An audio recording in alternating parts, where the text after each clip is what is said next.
My alarm went off at 4 a.m. 2 hours later, I'm in my wetsuit and I'm inching my way towards the water and the starting line. Overhead, there's helicopters flying around. The music was blasting.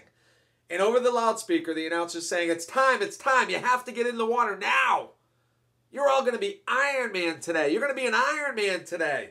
Did you hear me? Well, how could we not hear him? His voice was booming over the chaos that was around us. The excitement in the air was incredible. I'm going to be an Iron Man today? Holy cow, how did I get here? Am I ready? Did I train enough? I started to panic. I couldn't breathe. So I did what any normal grown man would do. I took a deep breath, and then I peed in my wetsuit. I was about to compete in the single toughest endurance event on the planet. An Ironman is a 2.4 mile swim, 112 miles on a bike, followed by a full marathon, 26.2 miles, 140.6 miles total, that not only had to be completed in a day, it had to be completed within 17 hours. How in the world did I end up here? You see, it wasn't too long ago that I was your stereotypical couch potato. I was 75 pounds overweight. I didn't know how to swim. I couldn't run to the end of my driveway, and I didn't even own a bike. This day would forever change my life. Not because of the physical accomplishment, but because of what it taught me about myself and about life. It taught me to dream big. It taught me to find and follow my definite purpose. It taught me to follow my heart, to follow my passion. This day started with a seed that was planted more than 10 years earlier when I was in corporate America, living what I thought was the American dream. Going through life like a hamster in a wheel, thinking I was in control of my life, but I wasn't. I had climbed the corporate ladder without thinking about much else except reaching the top. My family had suffered. We had moved 5 times in 5 years. My week consisted of getting on a plane every Monday morning and not returning home until late Saturday night. What I had lost in pursuit of the brass ring, you could not put a price tag on. I realized I had to change. I started to write some ideas, some goals down on a piece of paper. And before I knew it, the front and the back was completely filled. I had dreamed big. I hadn't worried about what others would think. I didn't think about climbing any corporate ladder. I had no boundaries. And as I stared at this piece of paper, I could not take my eyes off the very last goal. It was just 3 words, but they seemed crazy. They seemed like a fantasy. They seemed reckless.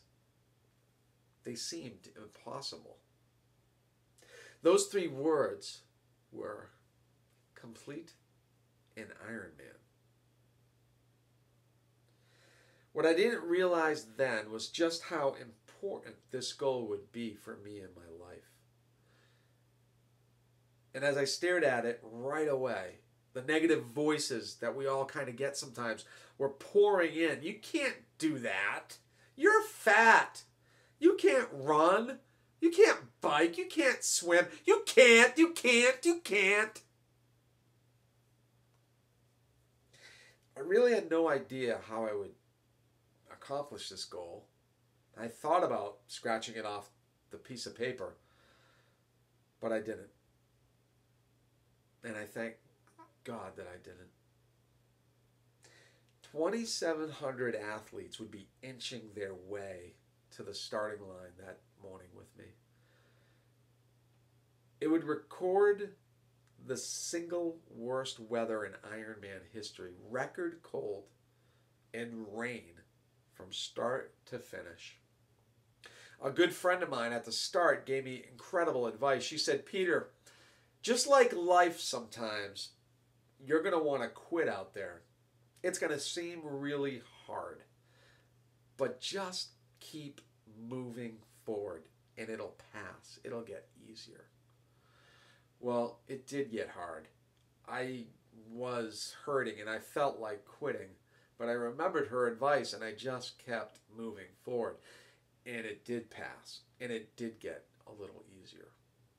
And as I was running those final miles of the marathon, cold, hurting, I could hear the rain-soaked crowd at the finish line, cheering, screaming.